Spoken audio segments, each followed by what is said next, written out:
না সাপ্পা বিলে গেছিলাম। আপনার সাইয়ে ঘুরতে পারবেন। আপনার কিভাবে যাবেন? যদি দিতে চান অবশ্যই আমার সম্পূর্ণ ভিডিও দেখবেন। আশা করি দিতে পারবেন। আপনারা প্রথমে মাতৃকা স্কুলে সামনে দিয়ে ছুটা যাবেন। ছুটা দিতে দিতে মাধু খান বাজার পাবেন। মাধু খান বাজার দেখে একটু সামনে যাবে। একটু সামনে গেলে হাতে ডান পাশে নাস্তাটা যাবেন। নাস্তা দিয়ে যেতে যেতে না সাপ্পা বিলটা দেখতে পাবেন। আল্লাহ ছিটছে কত সুন্দর। সবাই কিন্তু মাসালা পড়বেন।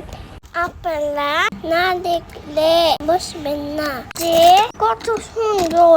এই নাম সাপাবি আপা কিন্তু সবাই আমার ভিডিওটা শেয়ার করে দেবেন। বাই, আল্লাহ হাফেজ।